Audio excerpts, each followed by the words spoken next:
시간 우리에게 주시는 하나님의 말씀은 여호수아 1장 1절에서 9절의 말씀입니다. 여호수아 1장 1절에서 9절의 말씀 한 절씩 교독으로 봉독하겠습니다. 여호와의 종 모세가 죽은 후에 여호와께서 모세의 수종자 눈의 아들 여호수아에게 말씀하여 이르시되 내 종 모세가 죽었으니 이제 너는 이 모든 백성과 더불어 일어나 이 요단을 건너 내가 그들 곧 이스라엘 자손에게 주는 그 땅으로 가라. 내가 모세에게 말한 바와 같이 너희 발바닥으로 밟는 곳은 모두 내가 너희에게 주었노니 곧 광야와 이 레바논에서부터 큰 강 곧 유브라데 강까지 해쪽 속의 온 땅과 또 해 지는 쪽 대해까지 너희의 영토가 되리라. 내 평생에 너를 능히 대적할 자가 없으리니 내가 모세와 함께 있었던 것 같이 너와 함께 있을 것임이니라. 내가 너를 떠나지 아니하며 버리지 아니하리니 강하고 담대하라. 너는 내가 그들의 조상에게 맹세하여 그들에게 주리라 한 땅을 이 백성에게 차지하게 하리라. 오직 강하고 극히 담대하여 나의 종 모세가 내게 명령한 그 율법을 다 지켜 행하고 우로나 좌로나 치우치지 말라.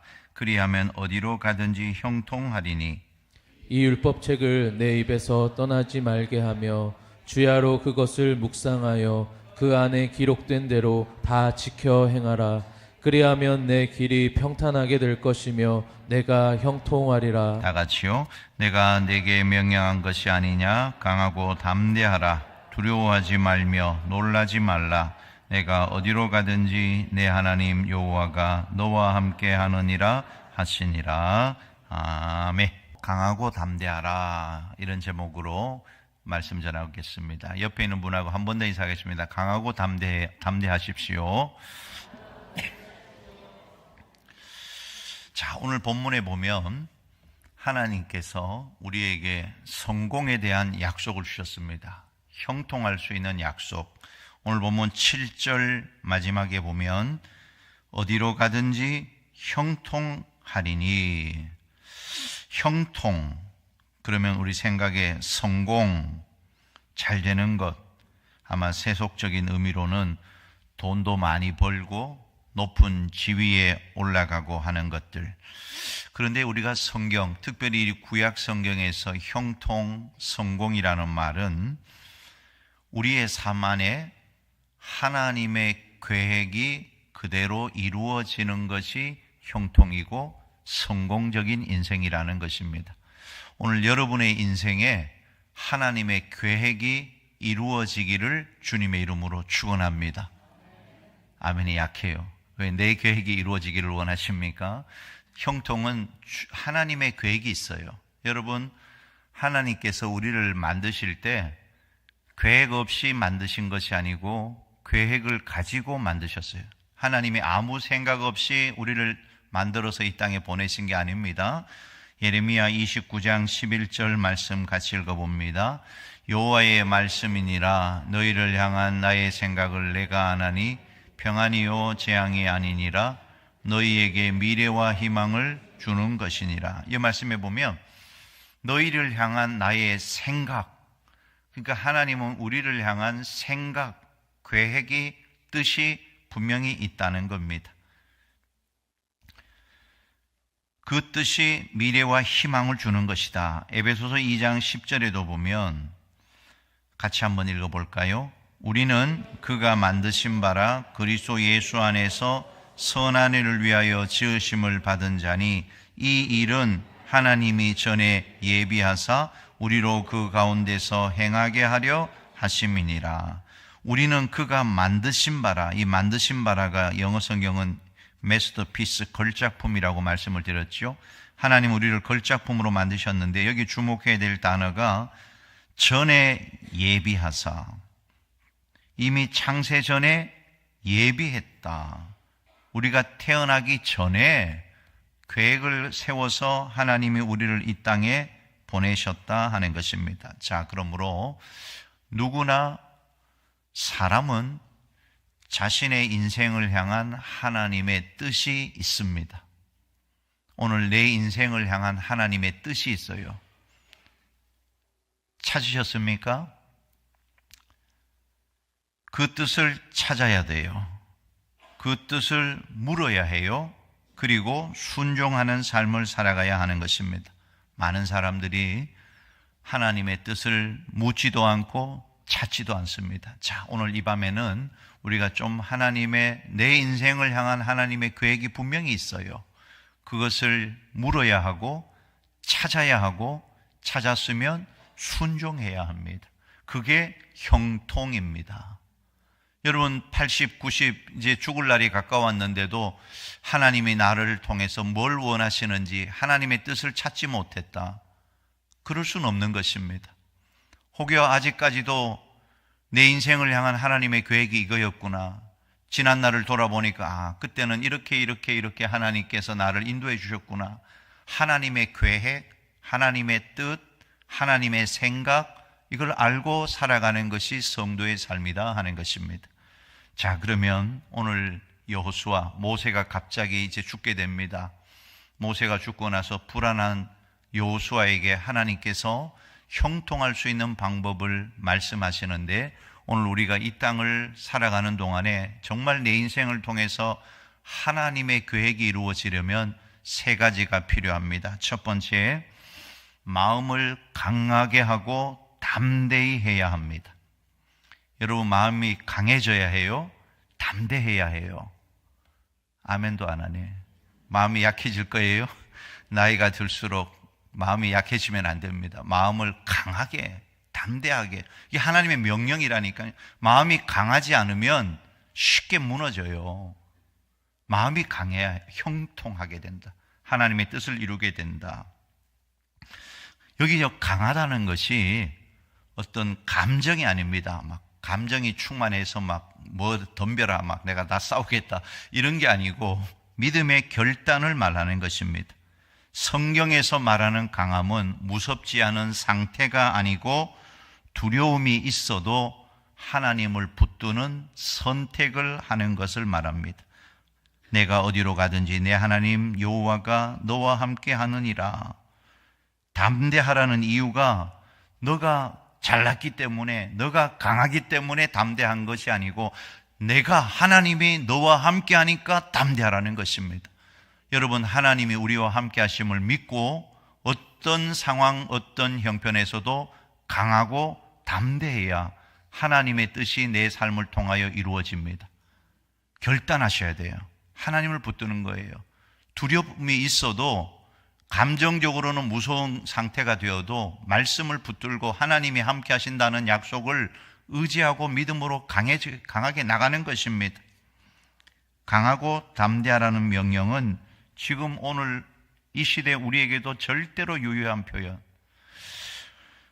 공산권 선교의 주력했던 리차드 범브란트 목사님 이야기를 제가 많이 했습니다. 이분이 감옥에 수없이 갇히고 생사를 넘나드는 순간에 작은 성경책을 들고 두려워하지 말라는 말을 밑줄을 치면서 그 말씀의 은혜를 받았다는 것입니다.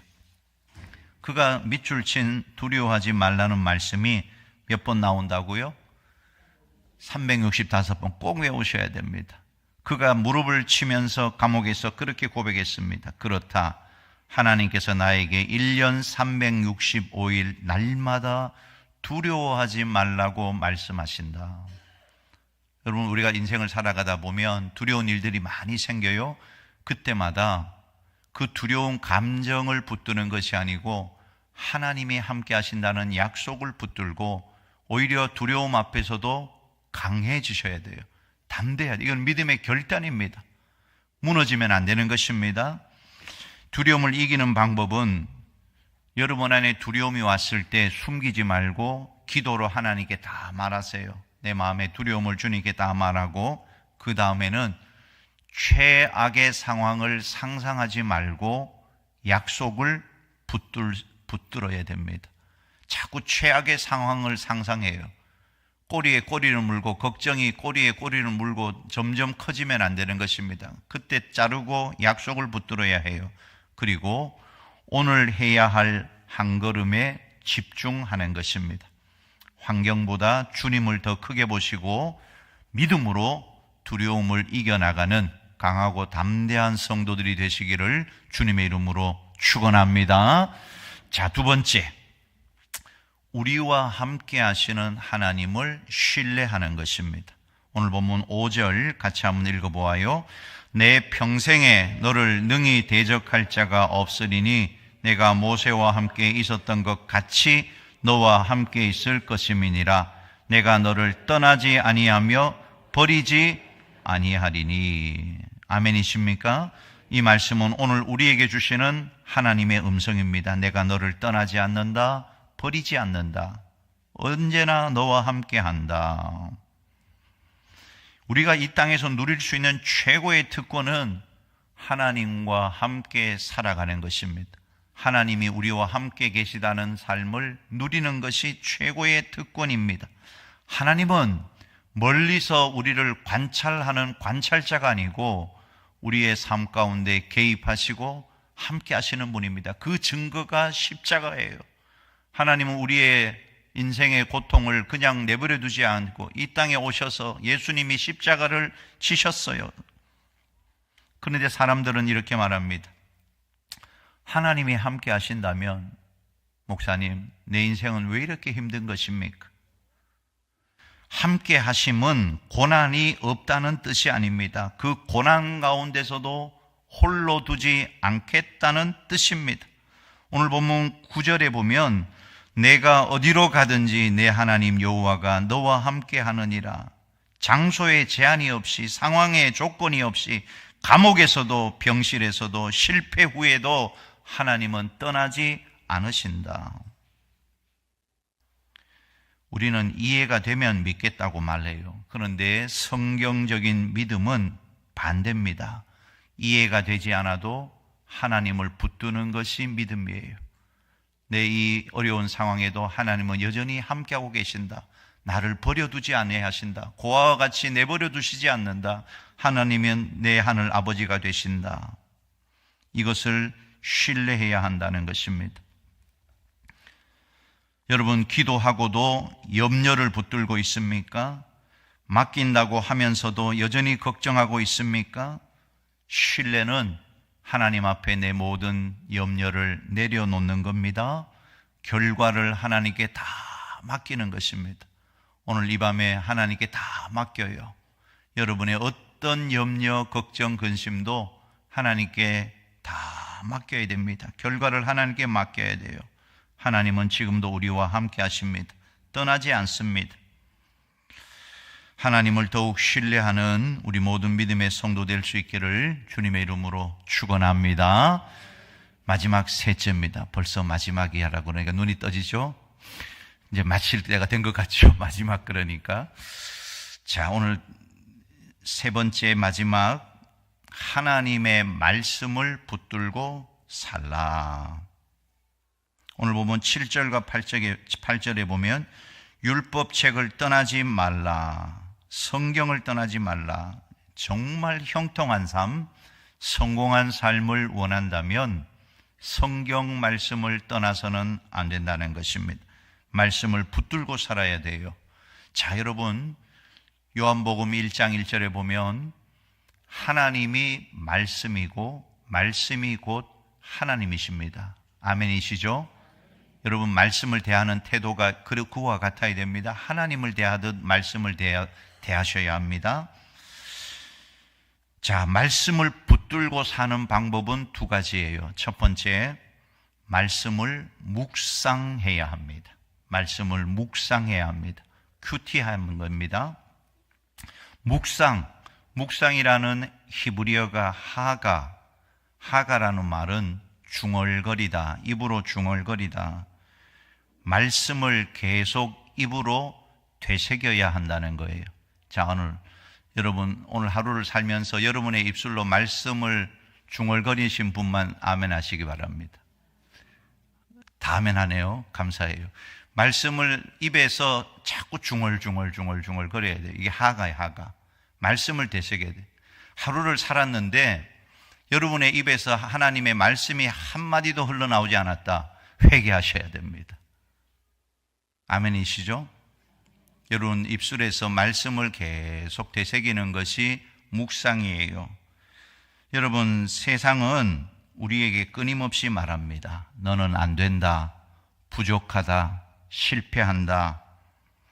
그런데 하나님의 말씀은 이렇게 달라요. 내가 너와 함께한다, 두려워하지 말라, 강하고 담대하라. 여러분, 우리가 무엇을 계속 듣고 말하느냐에 따라서 우리의 믿음이 결정되는 겁니다. 여러분의 입술에 말씀이 붙어야 돼요. 말씀이 여러분의 입술에서 나갈 때 그 말씀이 여러분의 귀가 가장 가깝잖아요. 말씀을 듣고 들음으로 믿음이 생기는 겁니다. 여러분의 입으로 말씀을 중얼중얼 해야 돼요. 말씀을 읽어야, 사실 우리가 성경을 읽을 때 소리를 내서 읽는 게 최고로 좋은 방법입니다. 성경을 읽을 때 여러분의 귀가 말씀을 듣고 믿음이 생겨요. 묵상이 중요한 것입니다. 8절 말씀 같이 한번 읽어보십시다. 8절. 이 율법책을 내 입에서 떠나지 말게 하며 주야로 그것을 묵상하여 그 안에 기록된 대로 다 지켜 행하라. 그리하면 내 길이 평탄하게 될 것이며 내가 형통하리라.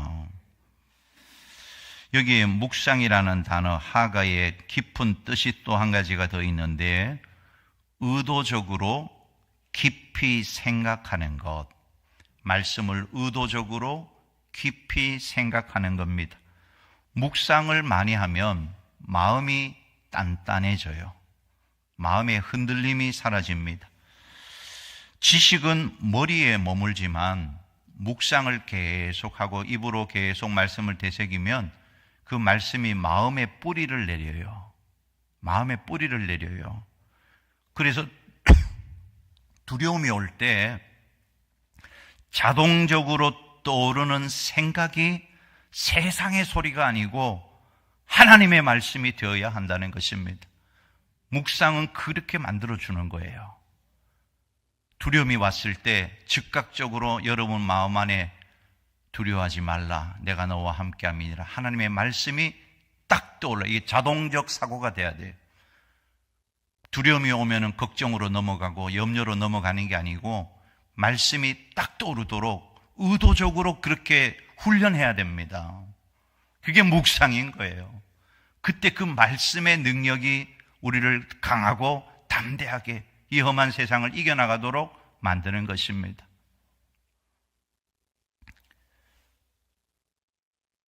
두 번째는 우리가 하나님의 말씀을 붙드는 방법은 그 말씀대로 살아야 돼요. 묵상으로 끝나면 안 되고 그 말씀대로 살아야 합니다. 오늘 7절과 8절 말씀에 보면 그 말씀대로 살아야 된다는 거예요. 7절과 8절 같이 한번 읽어보십시다. 오직 강하고 극히 담대하여 나의 종 모세가 내게 명령한 그 율법을 다 지켜 행하고 우로나 좌로나 치우치지 말라. 그리하면 어디로 가든지 형통하리니 이 율법책을 내 입에서 떠나지 말게 하며 주야로 그것을 묵상하여 그 안에 기록된 대로 다 지켜 행하라. 그리하면 내 길이 평탄하게 될 것이며 내가 형통하리라. 지켜 행하라, 순종하라, 삶에 적용하라. 이것이 말씀을 붙드는 겁니다. 묵상만 하고 적용하지 않으면 말씀을 붙드는 게 아니에요. 그 말씀대로 살아야 형통하게 된다. 마태복음 4장 4절 같이 한번 읽어봅니다.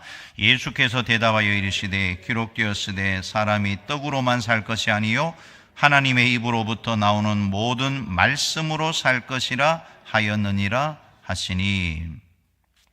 이 말씀은 우리 예수님께서 마귀의 첫 번째 시험을 물리칠 때 인용한 신명기 8장 3절 말씀입니다. 모세가 이스라엘 백성에게 하나님께서 너희들에게 만나를 주신 목적이 뭔 줄 아느냐 하면서 설명한 내용이 이 내용입니다. 사람이 떡으로만 사는 것이 아니다. 말씀을 붙들고 살아야 된다. 먹어야 된다. 그러니까 만나만 먹는 것으로는 만족하면 안 되고 말씀에 순종하고 그 말씀을 먹어야 된다. 여러분, 하나님께서 만나를 주실 때 규칙을 주셨어요. 어떤 규칙을 주었냐 하면 매일 만나를 거둬야 되고 비축해 두어서는 안 되고, 거두는 양과 상관없이 사람 수대로 나눠야 하고, 안식일에는 쉬어야 된다. 안식일에 나가서는 안 된다. 만나를 먹으면 몸이 살 겁니다. 그리고 이 만나와 함께 주신 하나님의 계명을 지키면 영혼이 살고 영원히 살게 되는데, 이스라엘 백성들은 만나만 먹고 말씀을 먹지를 못했어요. 만나와 말씀을 함께 먹어야 되는데 그렇지 못했단 말입니다. 이스라엘이 실패한 이후에 하나님은 예수님을 이 땅에 보내십니다. 예수님은 자신을 가리켜서 뭐라고 말씀했죠? 나는 생명의 양식이다. 이스라엘은 만나를 먹고도 죽었지만 이제 생명의 양식 주님을 먹으면 영원히 산다. 주님을 먹는 방법이 뭐냐? 주님을 믿는 것입니다. 주님과 하나가 되는 것입니다. 요한복음 15장 5절입니다. 같이 읽어요. 나는 포도나무요 너희는 가지라. 그가 내 안에 내가 그 안에 거하면 사람이 열매를 많이 맺나니 나를 떠나서는 너희가 아무것도 할 수 없습니다. 주님을 먹고 마시면 주님이 우리 안에 오시고 우리가 주님과 연합한 상태로 가게 된다. 여러분, 우리가 성경을 통독하고 큐티를 하고 설교를 듣고, 그런데 이렇게 말씀을 많이 듣고 묵상하는 것은 말씀을 먹는 게 아니고 말씀을 먹을 준비 단계를 한 것입니다. 말씀을 먹을 준비를 한 거예요. 말씀을 먹는다는 것은 이제 우리가 말씀을 읽고 듣고 묵상해서 말씀과 하나가 되는 것, 그 말씀과 내 삶이, 그 말씀이 내 삶으로 구현되는 것, 이게 말씀을 먹는 것입니다. 성경에서 말씀을 송이꿀보다 더 달다, 그런 말씀을 했어요. 그 말씀이 달다는 말은 어떤 지적인 깨달음으로 말씀이 오묘하다, 그런 즐거움을 말하는 게 아니고 믿고 순종하는 즐거움을 말하는 것입니다. 그러니까 우리가 말씀이 꿀보다 달다는 것을 경험하려면 지식으로 깨달아서 말씀이 오묘하고 달다가 아니고 그 말씀대로 살아내면서 순종하는 즐거움을 누려야 된다는 거예요. 말씀과 하나가 되어야 된다는 것입니다. 말씀을 먹어야 하고 듣고 믿고 사랑하고 순종해야 한다. 우리 예수님 마태복음 7장 21절에 주여 주여 하는 자마다 천국에 들어가는 것이 아니고 하나님의 말씀대로 순종하는 자가 천국에 들어간다. 순종의 즐거움, 말씀과 내가 하나가 되는 즐거움, 이제 이 묵상을 뛰어넘어서 말씀이 내 안에 삶에 들어와야 하는 것입니다. 음식을 먹고 소화를 시켜서 내 삶의 일부가 되게 하듯이 말씀이 그와 같이 되어야 한다 하는 것이에요. 말씀을 정리합니다. 마귀는요, 오늘날도 떡만 먹으라고 유혹합니다. 여러분, 우리가 떡을 먹되 떡과 함께 말씀을 먹어야 해요. 하나님의 말씀을 지키면서 떡을 먹어야 하는 것입니다.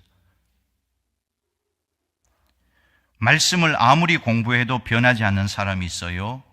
첫째는 제대로 공부를 하지 않았기 때문입니다. 형식적으로 말씀을 대하면 말씀의 능력을 경험하기가 어렵습니다.